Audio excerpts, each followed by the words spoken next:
আজ তোমাদের গোলীয় দর্পণে আলোর প্রতিফলন বিষয়ে আলোচনা করব।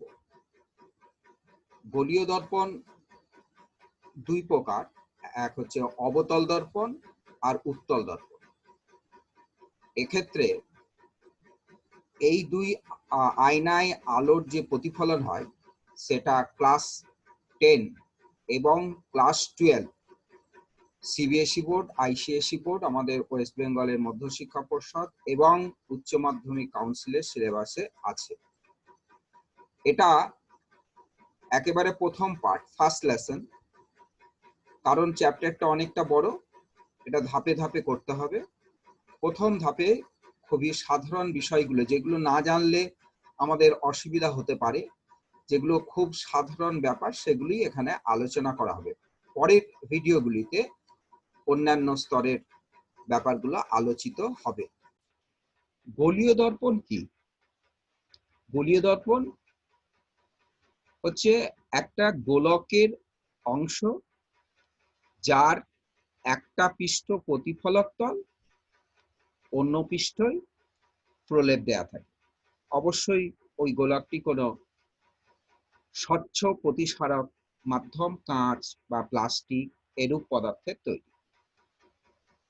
এই গোলকের দুটো তল, একটা উত্তল তল আর একটা অবতল। আমরা এই যে তলটা দেখছি, এই যে বাটির মতো একটা চেহারা দেখছি, এই পাশের যে তলটা, এই তলটা হচ্ছে উত্তল তল, এই দিকের এই তলটা হচ্ছে উত্তল তল। আর ভেতরে এই পাশের যে তলটা দেখছি, যেটা বাটির ভেতর দিকটা, সেটা হচ্ছে গিয়ে অবতল তল। এই উত্তল তল এবং অবতল তল, এটা দুটোই হচ্ছে গিয়ে গোলকের অংশ। এই যে গোলকের অংশ বলছি, সেটা আমরা দেখছি যে এই একটা গোলক আছে, এটা কোনো বৃত্ত নয়, তারই একটা অংশ আমি এখানে কেটেছি। আবার এখানেও আমরা একটা গোলক দেখাতে চেয়েছি, যেহেতু দ্বিমাত্রিক সেজন্য একটা বৃত্তের মতো লাগছে। তার মধ্যে এই নীল অংশটুকু হচ্ছে গিয়ে আমার গোলকের একটা অংশ, বাটির মতো যে অংশটা এখানে আমরা দেখছি সেরকম একটা বাটির মতো অংশ। আমরা এই যে অংশটা কেটে নিচ্ছি,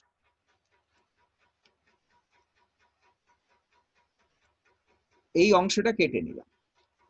এই কাটা অংশটা ওখান থেকে কাটলে পরে এই যে আলাদা হয়ে দেখা গেল, এই যে আলাদাভাবে দেখা যাচ্ছে, এটা এসে আবার গোলকের গায়ে লেগে গেল। তাহলে ওই বাটিটা মতো, বা আমরা যদি এইটা দেখি, পুরো যে গোলকটা আমার এখানে ছিল, এই যে গোলকটা দেখছি, এই গোলকের এই অংশ, এই যে অংশগুলো, এগুলি হচ্ছে গিয়ে আয়না বানানো হয়েছে, গোলীয় আয়না। এই পৃষ্ঠটা যখন আমার অবতল পৃষ্ঠটা প্রতিফলক তল, তখন এটা অবতল আয়না বা দর্পণ। আর উত্তল পৃষ্ঠটা যখন প্রতিফলক তল, তখন সেটা হচ্ছে গিয়ে উত্তল আয়না। আয়না আয়না সম্পর্কে আমাদের কতগুলো প্রাথমিক বিষয় আছে, সেই বিষয়গুলো আমরা একটু আলোচনা করব। প্রথম কথা বলি মেরু। মেরু হচ্ছে এই যে আমরা একটা গোলীয় তল দেখতে পাচ্ছি, এটাই তো আয়না, গোলীয় তল, বা এটাকে আয়না যদি বলি, তাহলে এই গোলীয় তলটার একটা মধ্যবিন্দু আছে। এই দেখো, আমি একটা মার্ক করে দিই, এই বিন্দুটা মধ্যবিন্দু।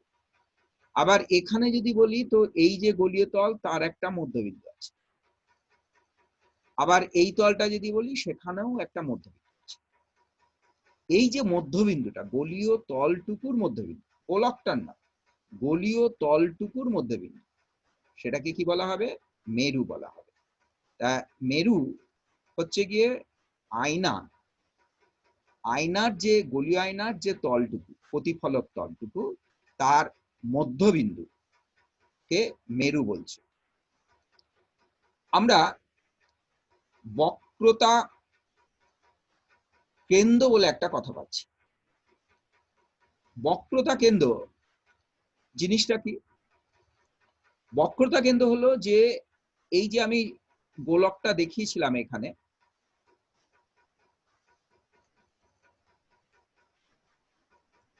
এই যে গোলকটা দেখালাম, এই গোলকটার একটা কেন্দ্র আছে, বা আমি যে এই গোলকটা বলি তার একটা কেন্দ্র আছে। আমি সাপোজ এই যে একটা বিন্দু ধরে নিয়েছি, এটা হচ্ছে গোলকটার কেন্দ্র। যে গোলকটা দিয়ে আয়নাটা তৈরি হয়েছে বা আয়নাটা যে গোলকের একটা অংশ, সেই গোলকের যে কেন্দ্র, আমি এটা যদি ধরি তাহলে আমি মোটামুটি ভাবে মনে হচ্ছে যে এরকম জায়গায় একটা কেন্দ্র পেতে পারি। এটার জন্য তো বটেই, এরকম একটা জায়গায় আমি একটা কেন্দ্র পেয়েছি। পোলটা মেরু বা পোল পেয়েছিলাম এই জায়গাটা, কিন্তু এইটা হচ্ছে গিয়ে কেন্দ্র। এটাকেই বলা হচ্ছে বক্রতা কেন্দ্র।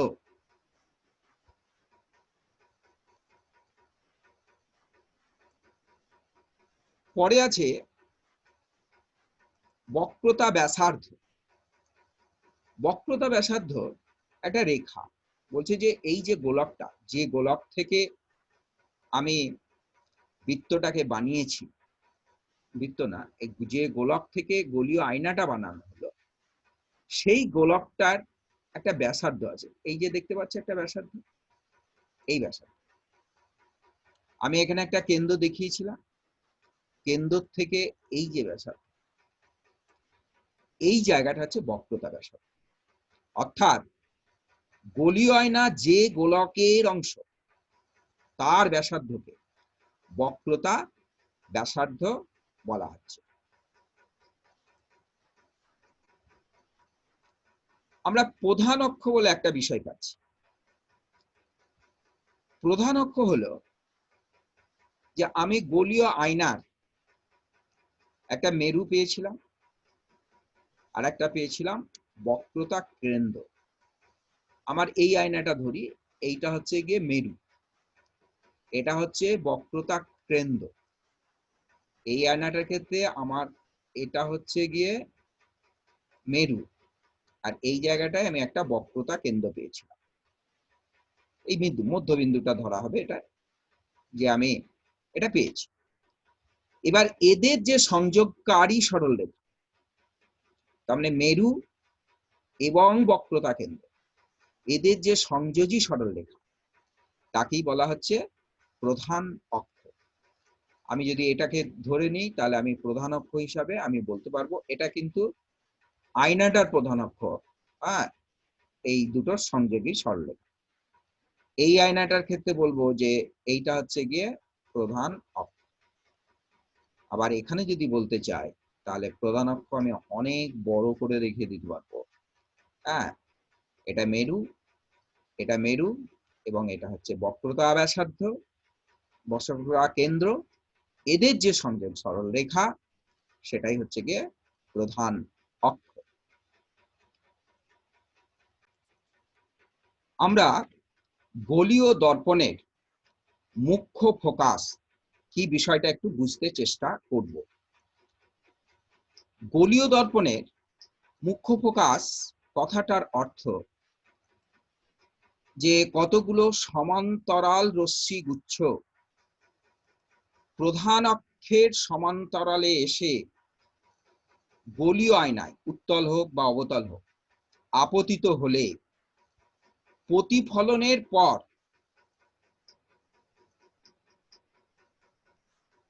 অবতল আয়নার ক্ষেত্রে প্রধান অক্ষের ওপর একটা বিন্দুতে মিলিত হয়েছে, এই সেই বিন্দু। উত্তল আয়নার ক্ষেত্রে রশ্মিগুলো অপসারী রশ্মিগুচ্ছে পরিণত হয়েছে এবং প্রধান অক্ষের ওপর অবস্থিত কোনো বিন্দু থেকে অপসৃত হচ্ছে বলে মনে হচ্ছে। প্রধান অক্ষের ওপর সেই বিন্দু, এখানে এফ এবং এখানে এই যে এফ, এই বিন্দুকেই বলা হচ্ছে গোলীয় আয়নার মুখ্য ফোকাস। আমরা এই সংজ্ঞাতে দেখছি যে একটা খুব জরুরি কথা লেখা আছে, প্রধান অক্ষের নিকটবর্তী আলোক রশ্মিগুচ্ছ। অবশ্যই প্রধান অক্ষের সঙ্গে সমান্তরাল এবং প্রধান অক্ষের নিকটবর্তী আলোক রশ্মিগুচ্ছ।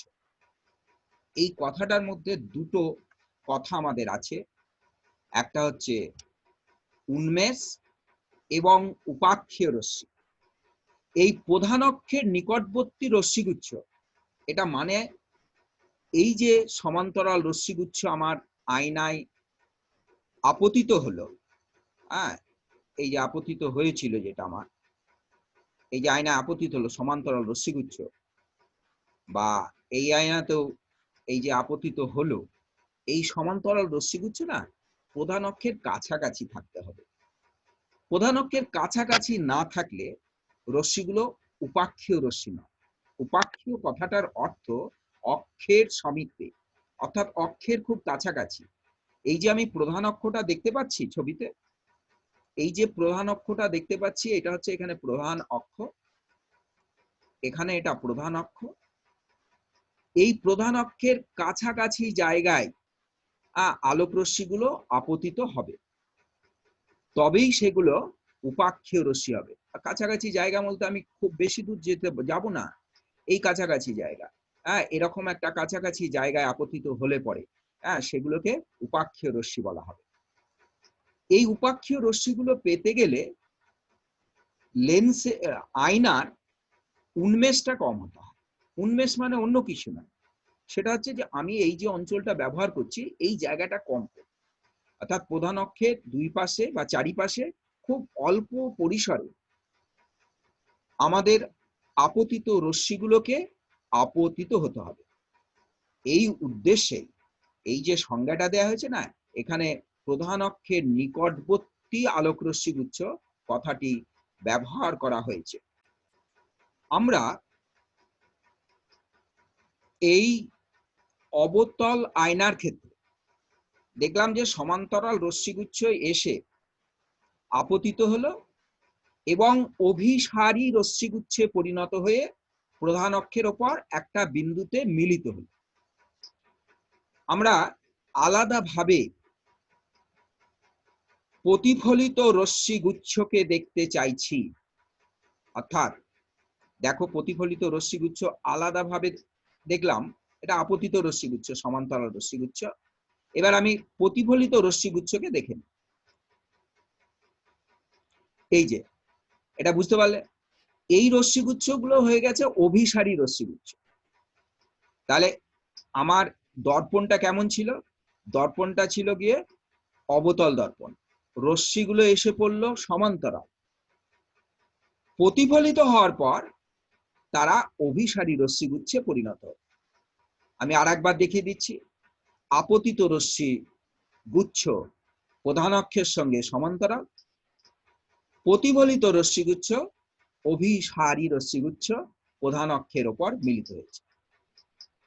এটা যেমন দেখলে, তাহলে অবতল আয়নার ক্ষেত্রে ঠিক একইভাবে ব্যাপারটা একটু লক্ষ্য করো, যে আপতিত রশ্মিগুচ্ছ একবার দেখে না,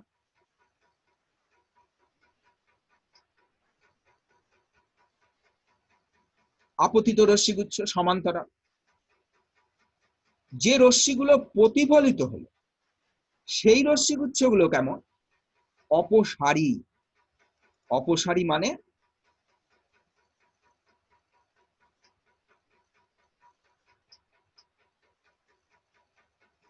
আশা করি তোমার ধারণাটা পরিষ্কার হয়েছে, যে রশ্মিগুলো আপতিত হচ্ছিল। আমি একবার আপতিত রশ্মি কটা ফেলে দিই না, দেখতে পাবে।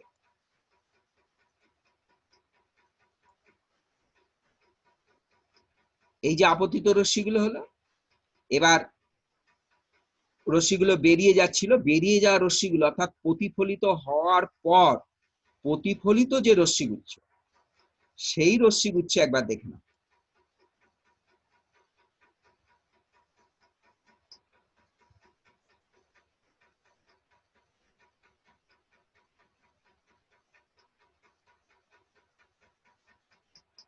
তাহলে প্রতিফলিত রশ্মিগুচ্ছ অপসারী রশ্মিগুচ্ছে পরিণত হয়ে যাচ্ছে, প্রতিফলিত রশ্মিগুচ্ছ অপসারী রশ্মিগুচ্ছে পরিণত হয়েছে। এই রশ্মিগুচ্ছ কিন্তু ফোকাস থেকে আসছে না, এই রশ্মিগুচ্ছকে পেতে মানে কিভাবে আসছে, কোথা থেকে আসছে, এই ব্যাপারটা জানতে রশ্মিগুলোকে পিছন দিকে বর্ধিত করতে হয়েছিল। অর্থাৎ এই রশ্মিটাকে এদিকে বাড়ানো হয়েছিল ডটেড লাইন করে, এই লাইনটা এখান দিয়ে বাড়ানো হয়েছিল,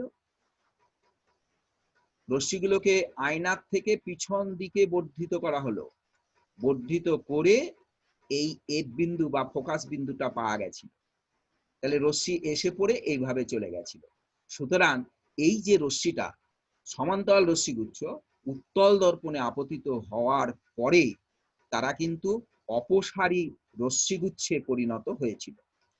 আমরা আশা করি অভিসারী রশ্মিগুচ্ছ এবং অপসারী রশ্মিগুচ্ছ এই ব্যাপারটাও পরিষ্কার হলো, এবং ফোকাসের সংজ্ঞায় যে দুটো কথা ব্যবহার হয়েছিল, অর্থাৎ এই জায়গাটা দেখো, ফোকাসের সংজ্ঞাটা একেবারে দেখে নাও, যে প্রধান অক্ষের ওপর কোনো বিন্দুতে রশ্মিগুচ্ছ আপতিত হলো, প্রতিফলনের পর যদি প্রধান অক্ষের ওপর কোনো বিন্দুতে মিলিত হয়, এটা অবতল দর্পণের ক্ষেত্রে মিলিত হয়েছিল, এবং প্রধান অক্ষের ওপর কোনো বিন্দু থেকে অপসৃত হচ্ছে বলে মনে হয় উত্তল দর্পণের ক্ষেত্রে, তখন সেটাকেই ফোকাস বলা হয়। আশা করি বিষয়টা তোমাদের পরিষ্কার হয়েছে। এখন ফোকাস দৈর্ঘ্য কি? ফোকাস দৈর্ঘ্য হচ্ছে মেরু থেকে ফোকাস পর্যন্ত দূরত্ব। গলীয় আয়নার মেরু থেকে ফোকাস, আমি মেরু থেকে ফোকাস এই যে দূরত্বটা, আমি এই দূরত্বটা একবার দেখি। এখানে হচ্ছে গিয়ে মেরু আর এটা হচ্ছে ফোকাস। তাহলে মেরু থেকে ফোকাস এই যে দূরত্বটুকু, এই দূরত্বটুকুই হচ্ছে গিয়ে ফোকাস দৈর্ঘ্য। এটা হচ্ছে আমার অবতল আয়নার ক্ষেত্রে। আর উত্তল আয়নার ক্ষেত্রে এই যে দূরত্বটুকু মেরু থেকে ফোকাস, এই দূরত্বটুকুই হচ্ছে ফোকাস দূরত্ব। এখন আমরা অতি গুরুত্বপূর্ণ চারটি রশ্মির পথ জানব। এই যে চারটি পরিচিত রশ্মির আপতিত রশ্মির পথ, অর্থাৎ চারটে আপতিত রশ্মি গলীয় আয়নায় আপতিত হলে কোন পথে যাবে, প্রতিফলিত রশ্মির পথটা কি হবে, এই গুরুত্বপূর্ণ বিষয়টা আলোচনা করব। কেন এটা গুরুত্বপূর্ণ?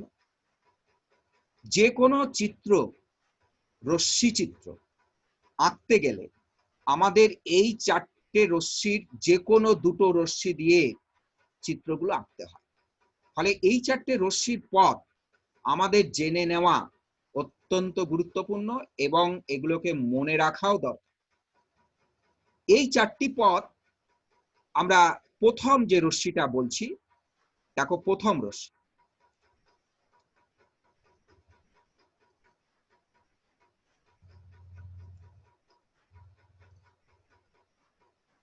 আমি রশ্মিগুলো দেখলাম, রশ্মি কোন পথে গেছে সেটা বুঝতে পারলাম।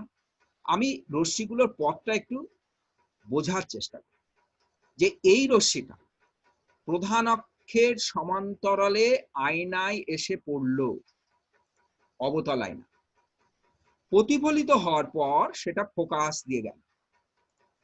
তাহলে কোন রশ্মি যদি প্রধান অক্ষের সমান্তরালে এসে পড়ে, তাহলে অবতল আয়নার ক্ষেত্রে রশ্মিটা যে পথ ধরে যাবে সেটা প্রধান অক্ষ দিয়ে, মেরু দিয়ে যাবে। দ্বিতীয় যে রশ্মিটার, দ্বিতীয় না, এখানে উত্তল আয়না, উত্তল আয়নায় যে রশ্মিটার কথা বলছি সেটাও প্রধান অক্ষের সমান্তরাল। এটি প্রতিফলিত হওয়ার পর একটা পথে চলে গেল ঠিকই, কিন্তু প্রতিফলিত রশ্মিটা যখন পিছন দিকে বর্ধিত করা হচ্ছে, বাড়ানো হচ্ছে, তখন দেখো এই পথটা, প্রতিফলিত রশ্মির পথটা কিন্তু ফোকাস বর্ধিত, পিছন দিকে বর্ধিত পথটা ফোকাস বিন্দু দিয়ে গেছে। তাহলে দুটোর মধ্যে একটু পার্থক্য আছে। আপতিত রশ্মি দুটো ক্ষেত্রেই সমান, দুটোই প্রধান অক্ষের সমান্তরাল, কিন্তু প্রতিফলিত রশ্মি অবতল আয়নার ক্ষেত্রে ফোকাস বিন্দুগামী। অবতল আয়নার ক্ষেত্রে যেটা হলো, উত্তল আয়নার ক্ষেত্রে সেটা হয়নি, সেটা চলে গেছে, এমন একটা পথে গেছে, রশ্মিটাকে পিছন দিকে বর্ধিত করলে সেটা ফোকাস বিন্দু দিয়ে ওই রেখাটা যাচ্ছে।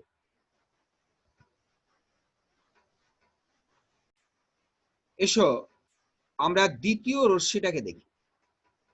দ্বিতীয় রশ্মি আপতিত হচ্ছে তখন এটা অবতল আয়নার ক্ষেত্রে আপতিত রশ্মিটা একেবারে ফোকাস বিন্দু দিয়ে চলে যাচ্ছে। উত্তল আয়নার ক্ষেত্রে আপতিত রশ্মিটা ফোকাস বিন্দু অভিমুখী। ব্যাপারটা একটু বোঝার চেষ্টা করি যে আমার আপতিত রশ্মি হচ্ছে এটা, এটা হলো কি আপতিত রশ্মি, এখানে ফোকাস, এই জায়গাটা ফোকাস, তাহলে ফোকাস বিন্দু দিয়ে আপতিত রশ্মিটা যাচ্ছে। উত্তল দর্পণের ক্ষেত্রে আপতিত রশ্মি হচ্ছে এটা। এবার আপতিত রশ্মির এই যে পথটা দেখছি না ডটে, এটা ফোকাস বিন্দু, তাহলে ফোকাস বিন্দু অভিমুখী। তাহলে দ্বিতীয় রশ্মিটা আমার কেমন বললাম যে আপতিত রশ্মি অবতল আয়নার ক্ষেত্রে ফোকাস বিন্দুগামী, এই যে ফোকাস বিন্দুগামী। উত্তল আয়নার ক্ষেত্রে এটা হচ্ছে ফোকাস বিন্দু অভিমুখী, কারণ আর যেতে পারবে না, এখানে গিয়ে আটকে যাচ্ছে, এই আলোটা আর ভেতর দিকে যেতে পারবে না, আয়নার দিয়ে এখান থেকে তাকে প্রতিফলিত হতে হবে। প্রতিফলিত হওয়ার সময় রশ্মিটা প্রধান অক্ষের সমান্তরালে প্রতিফলিত হবে। এটাও দেখো প্রধান অক্ষের সমান্তরালে প্রতিফলিত হয়েছে, এক্ষেত্রেও প্রধান অক্ষের সমান্তরালে প্রতিফলিত হয়েছে। এবার আসি তৃতীয় রশ্মির কথা। এই তৃতীয় রশ্মিটি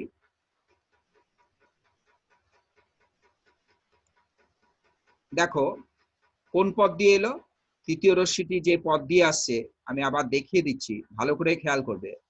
এই যে বিন্দুটা, এই বিন্দুটার নাম হচ্ছে গিয়ে বক্রতা কেন্দ্র, এই বিন্দুটার নাম হলো বক্রতা কেন্দ্র, অর্থাৎ এই অবতল আয়নার বক্রতা কেন্দ্র হচ্ছে সি। আবার এই উত্তল আয়নার এই যে বিন্দুটা আমি দেখতে পাচ্ছি এটাও হচ্ছে গিয়ে বক্রতা কেন্দ্র সি। রশ্মি যে পথ দিয়ে এসেছে সেই পথটা কেমন, তো এই পথটা এক্ষেত্রে দেখো একেবারে বক্রতা কেন্দ্র বিন্দুগামী রশ্মিটা এসে এখানে পড়েছে। উত্তল আয়নার ক্ষেত্রে রশ্মিটার পথে একটা বাধা চলে এলো, সেও যাচ্ছিল কোন দিকে, বক্রতা কেন্দ্রের দিকে যাচ্ছিল, এই যে যাচ্ছিল গেল কিন্তু আর যেতে পারলো না, এখানে বাধা পেয়েছে। তার পথটাকে যদি আমি বাড়িয়ে দিই তাহলে দেখো একেবারে এই পথ দিয়ে আসছি, বোঝা গেছে কথাটা? তাহলে আমি এর পথটাও ছিল বক্রতা কেন্দ্র অভিমুখী।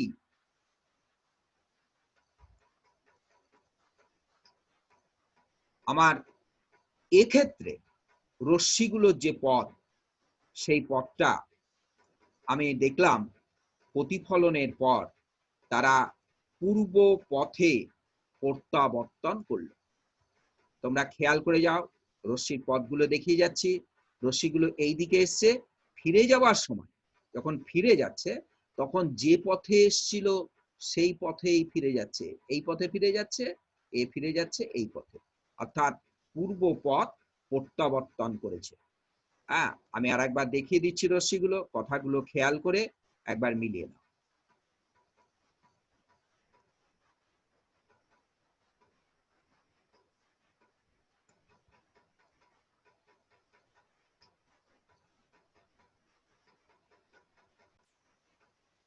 এখন আমরা চতুর্থ রশ্মির যে গতিপথ সেই গতিপথটা একবার দেখব।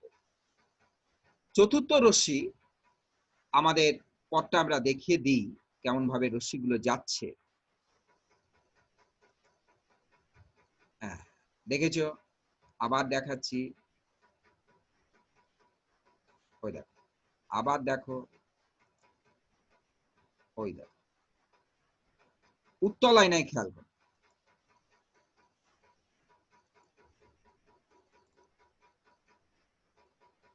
আমরা কি দেখলাম, আপতিত রশ্মিটা একটা বিশেষ অক্ষের সঙ্গে একটা বিশেষ কোণ করে গোলীয় আয়নার মেরুতে আপতিত হলো। এক্ষেত্রেও তাই, এক্ষেত্রেও আমাদের এই রশ্মিটা যখন আপতিত হচ্ছে অক্ষের সঙ্গে কোনো একটা কোণ করে আপতন বিন্দুটা মেরুতে আপতিত হয়েছে। প্রধান অক্ষটা নিশ্চয়ই বুঝতে পারছো যে এটা হচ্ছে গিয়ে প্রধান অক্ষ, এই যে জায়গাটা হলো প্রধান অক্ষ, তাই এটা ক্ষেত্রে এটাও প্রধান অক্ষ। এটা যখন প্রতিফলিত হচ্ছে তখন উভয় ক্ষেত্রেই ওরা প্রধান অক্ষের সঙ্গে যে কোণে আপতন করে আপতিত রশ্মিটা যে কোণ করে আপতিত হয়েছিল, প্রতিফলিত রশ্মিটা সেই কোণ করেই প্রধান অক্ষের সঙ্গে সেই কোণ করেই প্রতিফলিত হচ্ছে। কথাটার অর্থটা কি? কথাটার অর্থ খুব সোজা, যে এখানে একটা কোণ করেছিল, এই যে কোণটা যত হলো, এই কোণটাকে যদি আমি আই বলি, তাহলে এই কোণটাও কিন্তু আমার আই। আই মানে আপতন কোণ আই, আর প্রতিফলন কোণটা আপতন কোণের সঙ্গে সমান হচ্ছে। এক্ষেত্রেও আমাদের এটা হচ্ছে আই, এটা ছিল আপতিত রশ্মি, কারণ তুমি জানো যে এইটা আমার রশ্মিটার দিকটা ছিল আপতিত রশ্মি, প্রধান অক্ষের সঙ্গে যে কোণ করে আপতিত হয়েছিল। প্রতিফলিত রশ্মিটাও প্রধান অক্ষের সঙ্গে সেই একই কোণ করে বেরিয়ে যাচ্ছে। আশা করি তোমরা এই গুরুত্বপূর্ণ চারটি রশ্মির গতিপথ বুঝে গেছো। বোঝাটা অত্যন্ত জরুরি।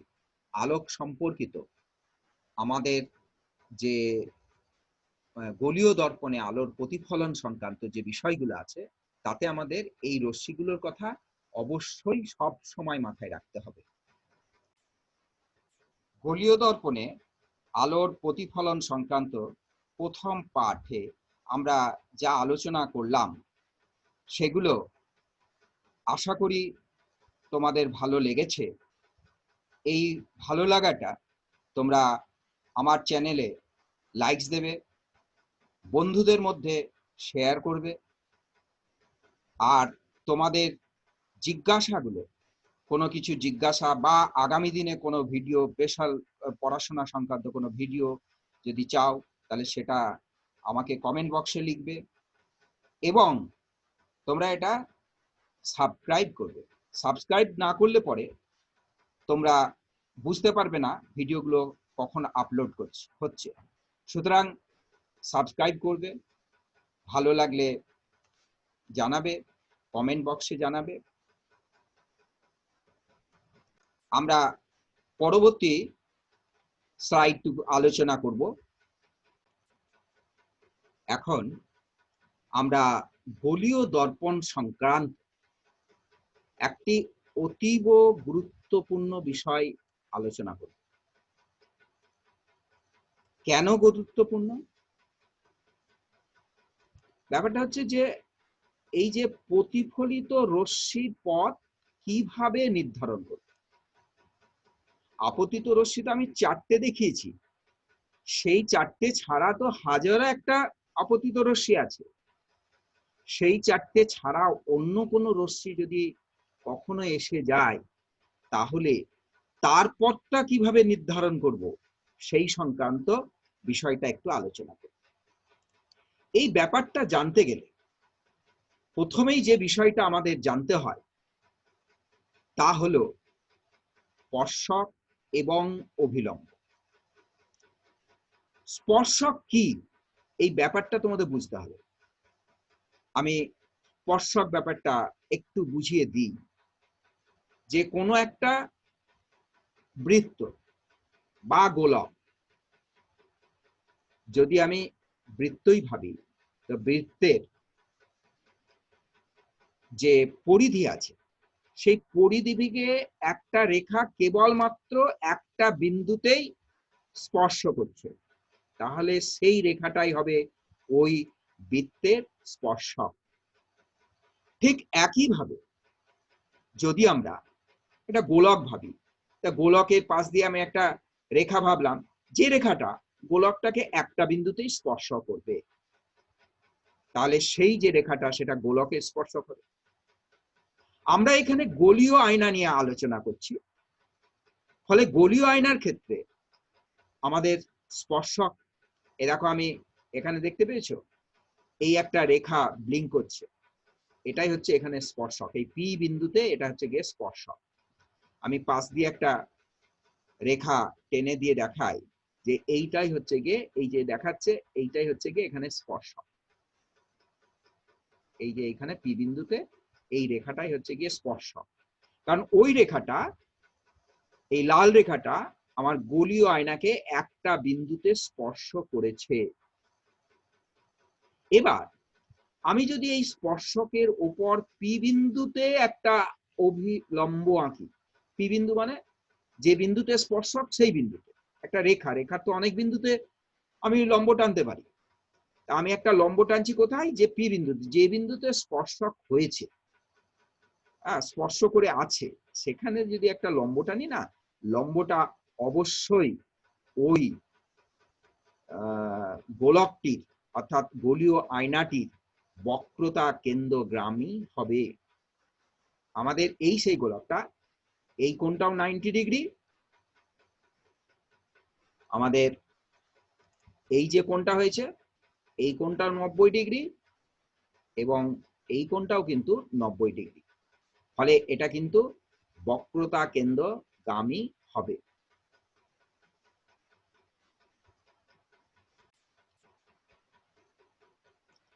আমাদের সেই স্পর্শকটা আমরা দেখে নিই এবং অভিলম্বটাও দেখে নিই। এই হচ্ছে স্পর্শক, আর অভিলম্ব হচ্ছে গিয়ে, এটা হচ্ছে গিয়ে অভিলম্ব। তাহলে স্পর্শক আর অভিলম্ব ব্যাপারটা আমরা বুঝলাম। এবার আমরা আপতিত রশ্মি এবং আপতন কোণ এটা জানবো। অর্থাৎ আমার কোন রশ্মি যদি আমার পি বিন্দুতে আপতিত হয়, ধরো আমার একটা রশ্মি এখানে পি বিন্দুতে আপতিত হলো, ধরো এই রশ্মিটাই আমি ধরলাম পি বিন্দুতে আপতিত হলো এখানে, তাহলে এই যে অভিলম্বের সঙ্গে এই যে কোণটা করেছে এটাই হয়ে গেল আপতন কোণ। এই যে কোণটা হবে না, এই কোণটা হবে আপতন কোণ আই। তাহলে অভিলম্বের সঙ্গে কোন কোণ করে আপতিত হচ্ছে, রশ্মিটা যখন ফিরে যাবে অভিলম্বের সঙ্গে একই কোণ করে বেরোবে, অর্থাৎ প্রতিফলন কোণ যেটা বলি সেই প্রতিফলন কোণটা আমার একই হবে, আপতন কোণের সঙ্গে সমান হবে। আমি প্রতিফলন কোণটা এঁকে দিলাম, এইভাবে প্রতিফলন কোণটা এঁকে দিলাম, যে এইটা হয়ে গেল প্রতিফলন কোণ, এবং সেই প্রতিফলন কোণটা আপতন কোণের সঙ্গে সমান।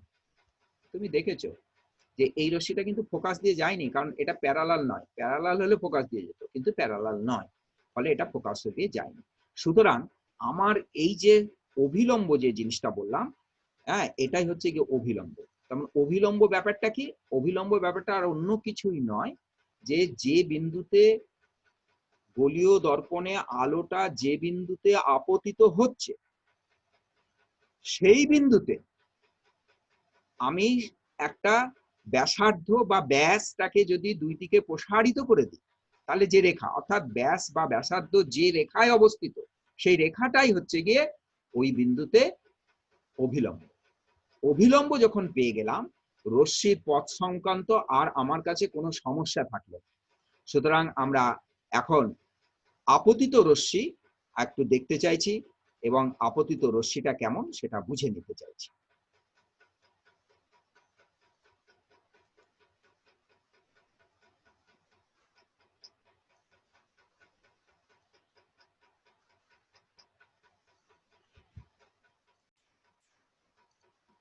আমরা আপতিত রশ্মি এসে পড়ে গেছে, পি বিন্দুতে আপতিত রশ্মি, পি বিন্দুতে অভিলম্ব পেয়ে গেছি, আপতন কোণ আই দেখা যাচ্ছে।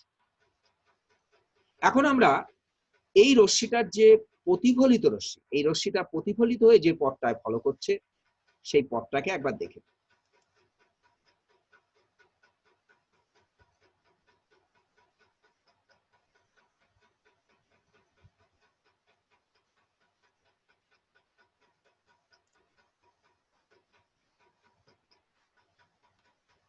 আমরা প্রতিফলিত রশ্মিটাকেও দেখতে পেয়েছি, কারণ এটা আপতন কোণ হয়ে গেছে, এটা প্রতিফলন কোণ হয়েছে, আমাদের আর কোনো অসুবিধাই হলো না। রশ্মিটার পথটা বুঝতে কোনো অসুবিধাই হচ্ছে না, যে এইটা হয়ে গেছে আপতন কোণ আর এই জায়গাটা হয়ে গেছে প্রতিফলন কোণ। যেহেতু আপতন কোণ আর প্রতিফলন কোণ সমান হয়, ফলে অভিলম্ব যেই পেয়ে গেলাম, আপতন কোণ পেয়ে গেছি। আপতন কোণ যখন পেয়ে গেছি, তখন প্রতিফলন কোণ বার করার কোনো অসুবিধা নেই, কারণ আমরা প্রতিফলনের নিয়ম অনুযায়ী জানি যে আপতন কোণ এবং প্রতিফলন কোণ এই দুটো পরস্পরের সমান হয়। এই মুহূর্তে আমরা একটি রশ্মিকে আপতিত করব, কোনো একটা বিন্দুতে আপতিত করে দেব, তার পথটা কোন দিকে যাবে, কোন পথে সে প্রতিফলিত হবে, এই বিষয়টাকে নির্ধারণ করব। দেখো, একটা রশ্মি আমি গোলীয় আয়নায় ফেলে দিচ্ছি, আপতিত রশ্মি তুমি দেখতে পেয়েছো। এটা আমাদের ধরাবাঁধা নিয়মের কোন রশ্মি নয়, যে চারটে আমি রশ্মিকে মুখস্থ করার জন্য বা রশ্মিগুলোকে মনে রাখার কথা বলেছিলাম সেই রশ্মির মধ্যে পড়ছে না। এই রশ্মি যাবে কোন দিকে, এটা যদি আমাদের ভাবতে হয়, তাহলে প্রথমেই ভাবনাটা আসবে যে আমাদের অভিলম্বটা কোনটা। অভিলম্ব জেনেই আপতন কোণ জানবো, আপতন কোণ জানলে পরে প্রতিফলিত যে রশ্মি তার পথটা আমাদের জানতে কোনো অসুবিধা। আমি বলেছি অভিলম্ব কি, ওই যে কিউ বিন্দুতে রশ্মিটা আপতিত হচ্ছে, ওই কিউ বিন্দু দিয়ে যে ব্যাসটা অঙ্কন করা যাবে, সেই ব্যাসটা যে সরলরেখায় আছে, সেই সরলরেখাটাই কিউ বিন্দুতে, অর্থাৎ এক্ষেত্রে রশ্মির আপতন বিন্দুতে যে অভিলম্ব, সেই অভিলম্ব আমরা সেই অভিলম্বটা এঁকে নিই।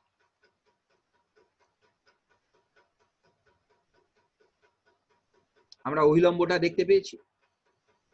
অভিলম্ব যখন পেয়ে গেছি, আপতন কোণও পেয়ে গেছি। আপতন কোণ যখন পেয়ে গেছি, অবশ্যই প্রতিফলন কোণ পেতে আমাদের আর কোনো অসুবিধা রইল না। দেখো, প্রতিফলিত রশ্মিটা দেখে নাও। সুতরাং আমাদের এই যে আলোচনাটা খুব সাধারণ লেভেলের, যে আয়না সম্পর্কিত, গোলীয় আয়না সম্পর্কিত যে সাধারণ যে বিষয়গুলো, সেগুলো আলোচনা করলাম। এই আলোচনার থেকে একটা জিনিস হচ্ছে রশ্মির পথটা কোন দিকে যাবে, এটা অবশ্যই তোমাদের জানতে হবে। আজকে তোমাদের গোলীয় আয়নায় রশ্মির পথ সংক্রান্ত আলোচনাগুলো করলাম। এটা প্রথম পাঠ। দ্বিতীয় পাঠে আমরা গোলীয় দর্পণে প্রতিবিম্ব গঠনের ক্ষেত্রে যে রশ্মিচিত্র অঙ্কন করা হয়, সেই রশ্মিচিত্র অঙ্কন করা শেখাবো। ঠিক আছে, আজকের মতো এখানেই শেষ করছি।